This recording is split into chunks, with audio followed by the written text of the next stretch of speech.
pour nous préparer à aller dans les terres désolées, qui se trouvaient plus loin que la grotte du camp des gobelins. On a décidé de retourner à la capitale d'Inchaen pour nous équiper. Elvirine avait une surprise pour nous, paraît-il. Le trajet n'aura pas été long car cette fois-ci, tous les quatre, nous n'avions pas rencontré le gorille de l'autre fois. En y arrivant, même si nous n'étions pas tous intéressés, on a décidé de faire tous les magasins pour faire plaisir à tout le monde, sauf notre arbalétrier, qui nous attendait sur la place centrale avec un cadeau. J'avais beau y réfléchir, je ne voyais pas à quoi il pouvait bien faire allusion. Dans notre première boutique, Nuxi était la plus intéressée. Il y avait des bracelets magiques, des bâtons, des sceptres, des baguettes, et bla bla bla. Puisque je savais qu'elle utilisait les esprits pour invoquer des flammes, j'avais repéré un beau bâton sculpté, où sur le bout, un phénix y avait été gravé. Lorsque je lui ai montré, elle est passée par plusieurs émotions. Le coup de foudre, dans un premier temps, de par le design de l'arme, qui lui convenait à merveille, mais aussi un grand coup au niveau du cœur et de sa bourse, lorsque les prix s'élevaient plus haut que ses moyens. Ici, puisqu'on vénérait principalement la déesse Estelle, notre monnaie était l'Estelia. Après tout, pourquoi faire compliqué quand on peut faire plus simple? D'après Nuxi, qui venait d'Allemagne, son Estelia représentait 1 euro, tandis que pour Reynald, ça faisait environ 160 yens japonais. Mais puisqu'ils étaient gentils, et qu'ils avaient bien compris que c'était trop d'informations pour moi, tout le monde a gentiment décidé de parler en Estelia. Alors qu'elle était déprimée par le prix de l'arme qu'elle souhaitait avoir, Jitsu, grâce à ces quelques aventuriers, dirons-nous, dépouillés par ces araignées, a accepté de lui avancer l'argent. Avec une immense fierté, dans ce bâton qu'elle chérissait, Nuxi nous a indiqué le chemin vers notre prochain magasin. À l'intérieur, cette fois-ci, il n'y avait pas à en douter. Nous étions chez un marchand d'armes. Et je ne dis pas ça car des épées étaient accrochées sur tous les murs, ou parce que le forgeron qui était en train de battre le fer nous l'a dit, mais parce que c'était écrit sur la pancarte à l'extérieur. Cette fois-ci, c'était au tour de Reynald et au mien de faire nos petits achats. Le chevalier se dirigeait du côté des armes lourdes, tandis que moi, je préférais quelque chose de rapide.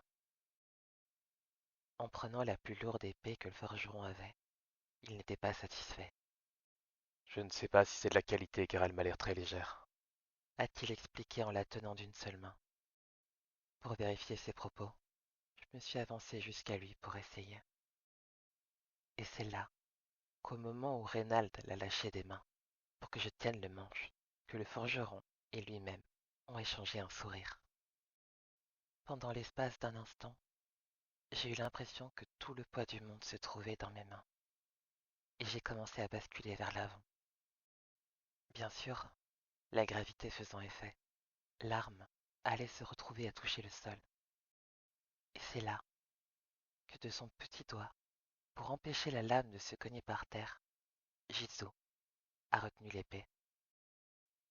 Je ne savais pas si c'était moi qui avais si peu de force ou si eux deux étaient très musclés, bien que j'avais déjà tâté le torse de Reynald pour le soigner. À nouveau, c'était pas très important pour l'histoire. Mais pour moi, cette arme était bien trop lourde. Alors que le marchand et le chevalier ont essayé de se retenir de rire, l'Arachna a récupéré l'épée pour la rendre à Reynald. Moi non plus, je n'aurais pas réussi à la soulever, m'a murmuré Nuxi, dans un élan de solidarité.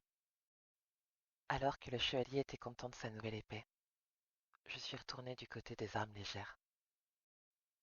Qu'importe laquelle je regardais, je ne pouvais pas me résoudre à troquer la dague de mon village pour une nouvelle. Une fois l'achat effectué, nous sommes sortis du magasin. Mais une chose est sûre, Plus jamais je ne ferai confiance à Rénal si ça a rapport avec le poids de quelque chose. En route vers notre troisième boutique, sur la route, certains aventuriers parlaient dans leur jargon de joueur, et de ce que j'ai compris, ils disaient qu'un assassin avait tué quelqu'un dans la grotte des Gobelins, et qu'il ne pouvait pas revenir à la vie, à la statue de la déesse Estelle, et que ses compagnons avaient perdu leurs équipements sans pouvoir les récupérer une fois revenus d'entre les morts. D'autres disaient aussi qu'il ne pouvait pas réussir une quête, car le monstre qu'il cherchait n'était pas à sa place dans son donjon.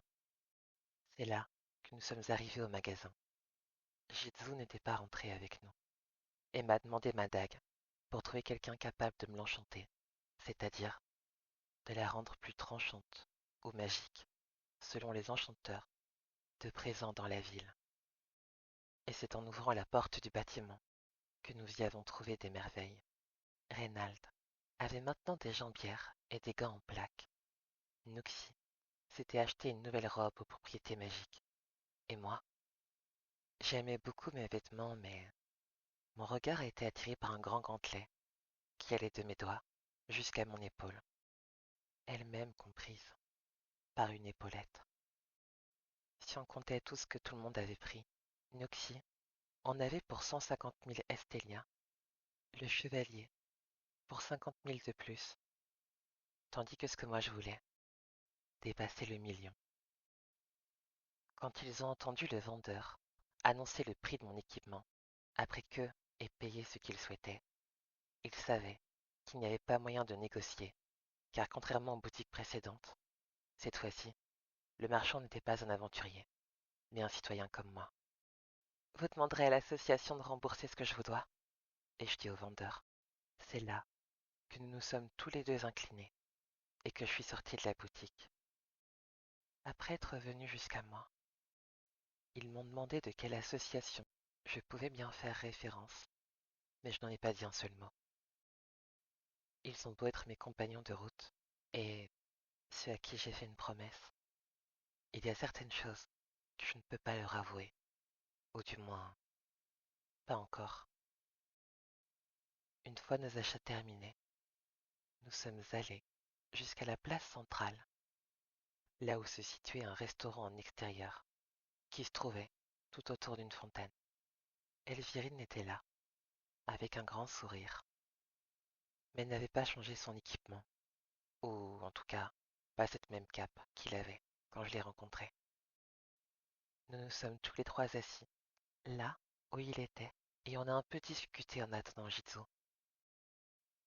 Lorsque l'Arachna est arrivée, elle m'a rendu ma dague, et après l'avoir remerciée, c'est là que notre arbalétrier a eu un sourire. Je ne sais pas si ça a déjà été fait avant, mais j'aimerais que vous, Jitsu, Andréal, vous nous rejoigniez d'une manière plus officielle. Les mots d'Elvirine me rendaient un peu confuse, car je ne voyais pas où il voulait en venir, mais je l'ai laissé continuer pour en savoir plus. En vous attendant, j'ai été enregistrer un nom, et j'ai fondé une guilde. J'aimerais que nous cinq, nous en faisions partie, si vous n'y voyez aucun inconvénient. Et y aurait-il une contrainte à vous rejoindre a demandé l'Arachna, un peu méfiante. Que personne d'entre nous n'a le droit de tuer un autre membre de la guilde, a répondu Nuxi, Voyez plutôt ça comme une assurance, pour dire qu'on ne vous fera jamais aucun mal. expliqua Elvirine, ainsi que le meneur de la guilde.